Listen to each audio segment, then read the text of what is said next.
What's going on, everybody? We are wrapped with week 1 of this 330. Let's go to a status update on where we stand in raising money for Black Lives Matter. As you can see, I was able to front load my goal in the first week, running 80 miles, which is just insane in my mind considering it's over 30 miles more than any week I've run since I was a collegiate athlete. So impressed with how I feel putting those health habits to work.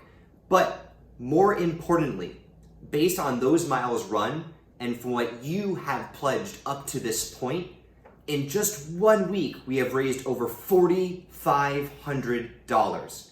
That literally shakes me. This isn't stopping. We are going to continue to work against injustice through action. Thank you so much. This is simply amazing. So on to this week. This week, we're talking nutritional health. And I have some interesting days lined up, specifically 2 live conversations to call out. Tomorrow, I'm especially excited to go live at 5 p.m. Eastern Time with Portland-based clinical herbalist Alexis Fernandez on adaptogens and mushrooms. And on Friday, we're having a lunch break conversation with my mom at noon Eastern Time. Me and the venerable Terry Echarte will be talking about American processing, specifically oils and sugars. But for today, we are talking about the fascinating blue zones and the guidance they can provide for our nutrition and lifestyle. So let's get into it.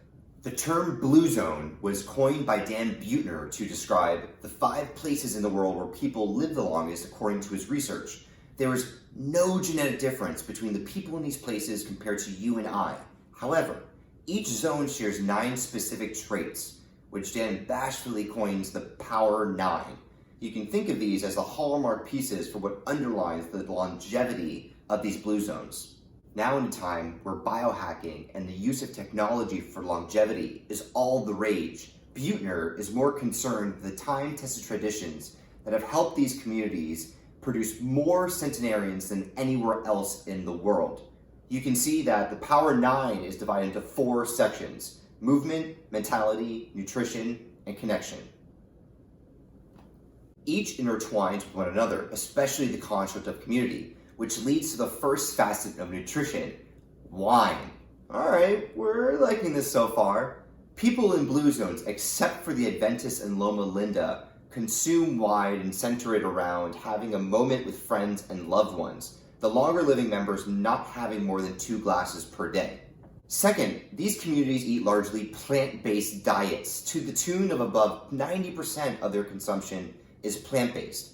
Not all are vegan or vegetarian, but meat is largely viewed as a condiment, just like any other part of their meal.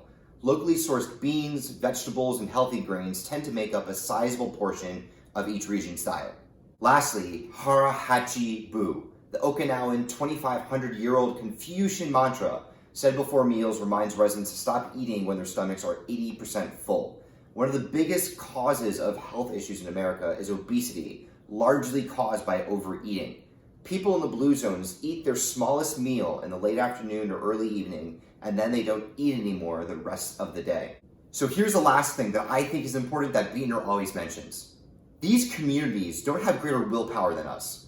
They don't fight against the grain to eat better, but they have built their communities such that they have easier access to better foods. They optimize for active means of transportation for community and live well-rounded lifestyles.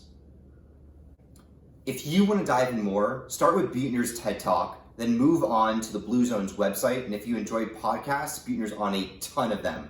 I'll provide these sources in the notes.